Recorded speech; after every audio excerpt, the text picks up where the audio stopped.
Hello everyone, in this video we are going to create this really cool disintegration effect with procedural particle system of extra nodes.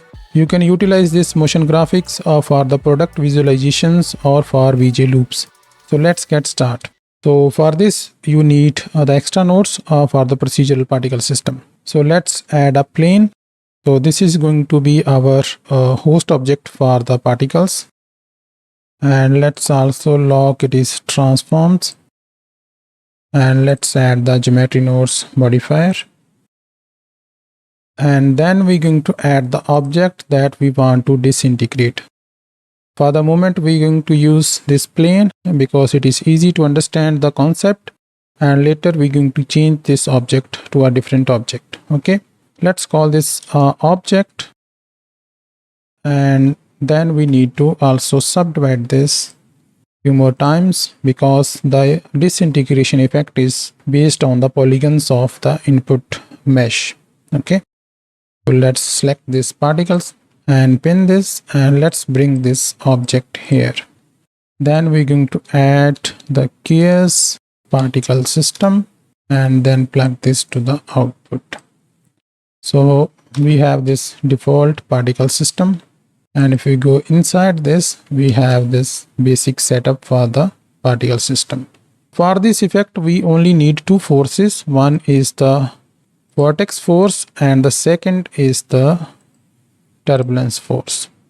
Okay, so first I'll explain the working of this vortex force, and then we're going to build the setup for this disintegration effect. So let me delete this and also delete this gravitational force.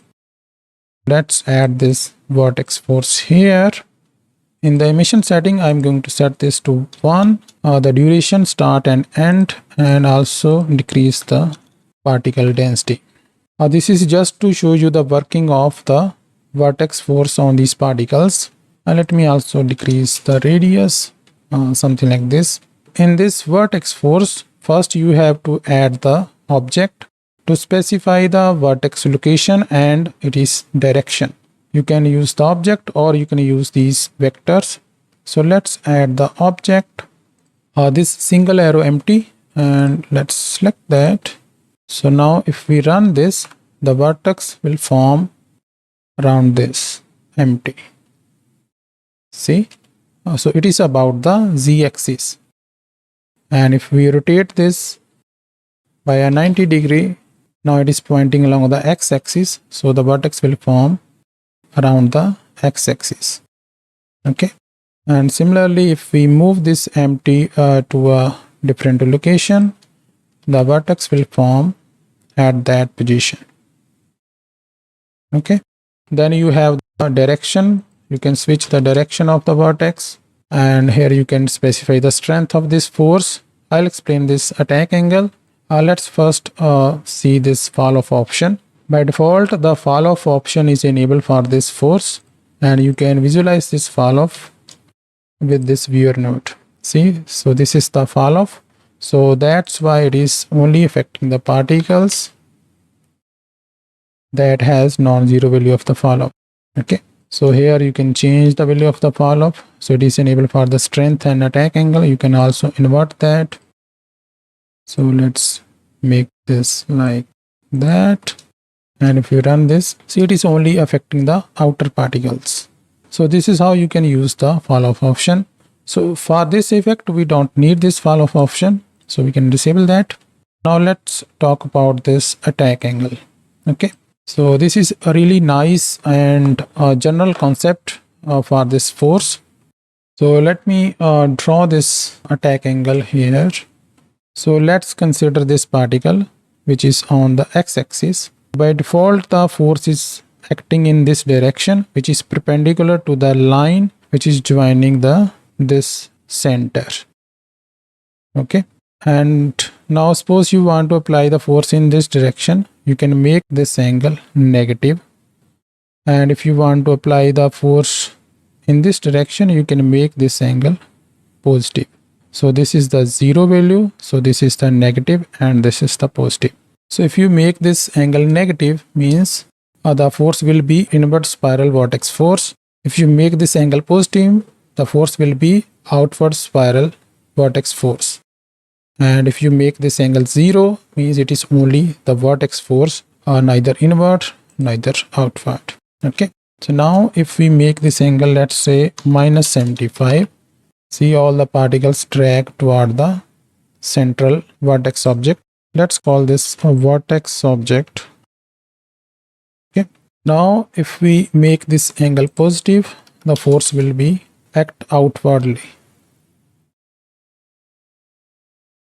See, and if you make this, let's say negative 90, then it become a radial inward. If you make this positive 90, then it will become a radial outward. Okay, so this is how you can control the attack angle for this vortex force. There is also option to define the origin to calculate this angle.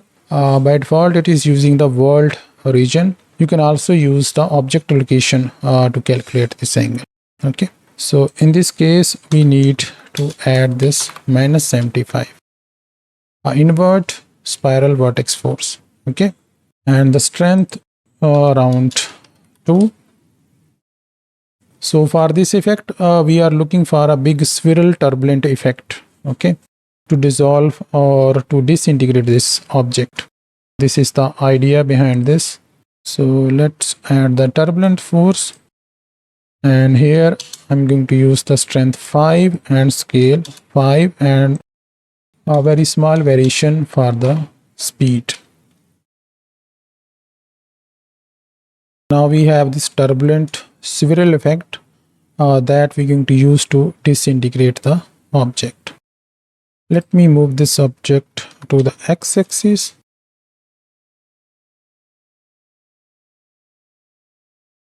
Yeah, something like that. And another thing I would like to add is that now all the particles are born on the first frame and they get dragged toward this object. I don't want that. Basically, we want to start this disintegration effect from a particular position.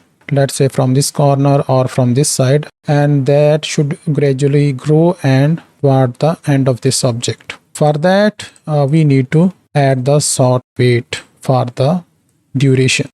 So let's change the end duration to 60 frame. So now all the particles going to be emitted within this duration. Here we're going to apply the short weight. We're going to use the curve fall off node, curve edge fall off node, and now let's add the curve and bring that curve here. So why I'm using the curve? Because it is easy to define a particular shape with the curve. However, you can also use a different fall off like a object based fall off or a mesh based fall off. Now let's see the fall off. You can also connect this viewer node here. So see this fall off. Now if I run this, see particles start from this curve and they gradually cover this object. There is some problem here. See this little jump these particles, because they have a 0 value of the fall off. So we can increase that so that we can cover those particles. Now if we run this, so there is no jump. Okay, nice. You can also make this like that and then move this to this side of the object. I think we need to increase the fall off value so that it cover all the particles. Okay, so now we have this basic setup. Let's go outside this. Now we need to apply this effect at the polygon levels or at the faces level of this object, not to the particles which are scattered onto this object. Okay, for that in the emitter we're going to use this as points, and let's also enable this option. And in the outside we need the actual particles, not the instance of the particles. Now let's rerun this.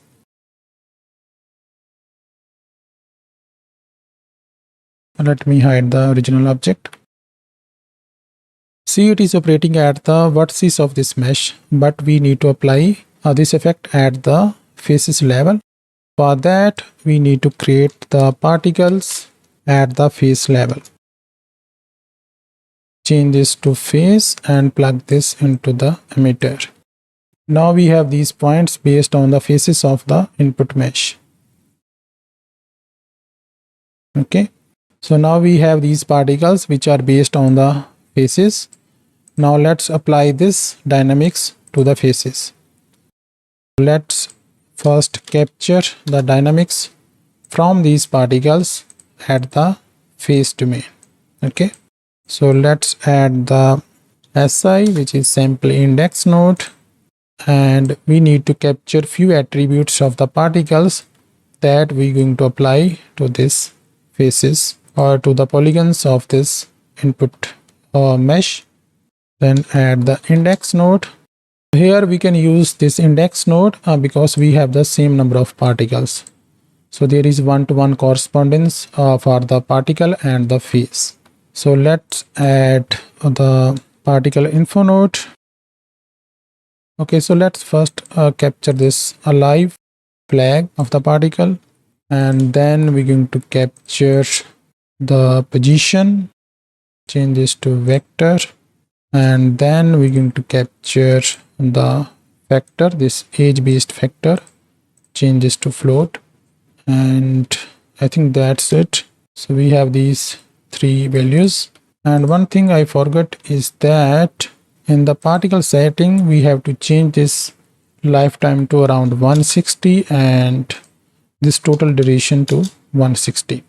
This will make sure that we have a proper this age base factor from 0 to 1. Okay, so let's capture that here. If you press Ctrl and click on this, you can rename this. Another thing we need is the position or the center of the face. Okay, now let's split these faces so that we have individual faces, and let me show you this alive flag. So as the particle born, the flag alive flag become true. See, and it is transformed to the face. We want to only split the faces that are alive. Then we can add the set position node and connect this to selection, and we want to only apply the dynamics to the polygons which are alive. So if you directly apply the particle position to the position of the vertices, this will not work. Okay, first we need to use this as offset, and second we need to clear the original transform of the polygons from this position. So basically we need to subtract the face center from this position. See, you can also see that if I just apply this to the position, see, all the faces at the world center. Basically we are clearing the original transform of the faces, bringing them to the world center, and then applying the particle position. And after that we can add the scale element node, and we want to only scale the particles or the polygons that are alive, and here we can use this age base factor to control this scale value. Let's say 0, and here we can type, let's say 0.6, means when the particle reach it is 60% age, the scale become 0.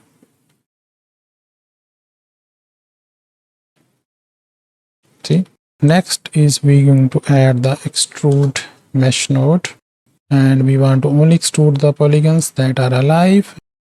Again duplicate this one, and here we're going to control this offset, and we can disable this option. So here I think we need to add slight amount of lower bound, and this should be like this.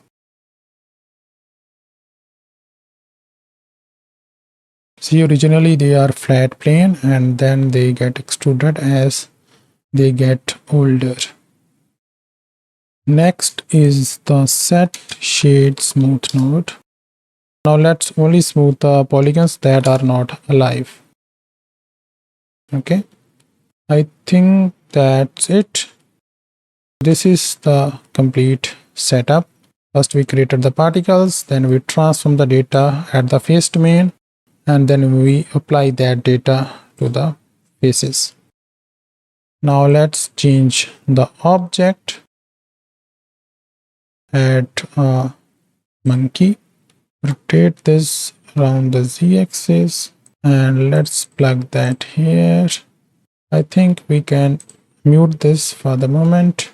Now if we go to the first frame, see it get disintegrated.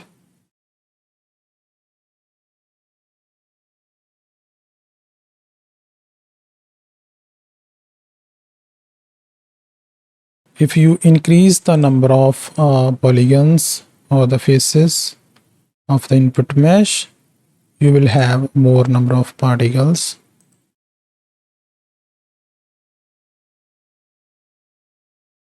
You can add like a different modifier like this decimate modifier to create different shapes for these faces.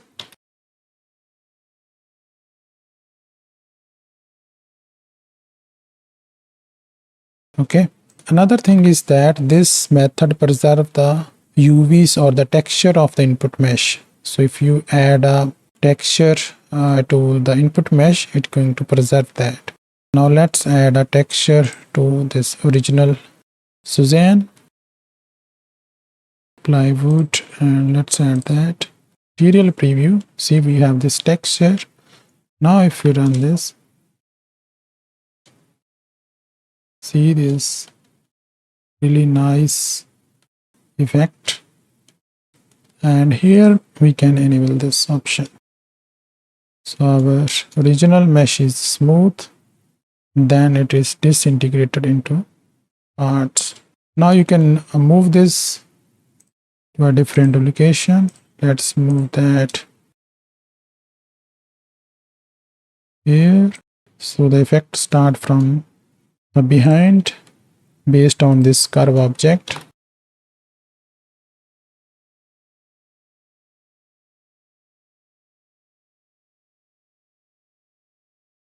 And you can also add or store this factor, this edge base factor, to control the behavior of the material. Let's add that here, type factor. Now you can use that in the material. And let's add the attribute node, type factor, and then add the ramp node so that we can control the fall off. Now let's shift the hue or saturation of the original texture. We have this. Now we can control the saturation of this texture. Let's make this low saturation from the start, and as it disintegrate, we have more saturation, something like that. You can also duplicate this one and control this value option. We can switch this. Okay, something like that. This is how you can build a really nice material for this. And I really like these streak lines which get stretched onto these blocks. This is the main setup for this. This is it. I hope you learned something from this video. You can get all these project files from my Patreon page, and you can get this extra notes from the Blender Market, from my Gumroad page, or from my Patreon page. So thank you for watching. See you in the next video. Happy noding. Bye.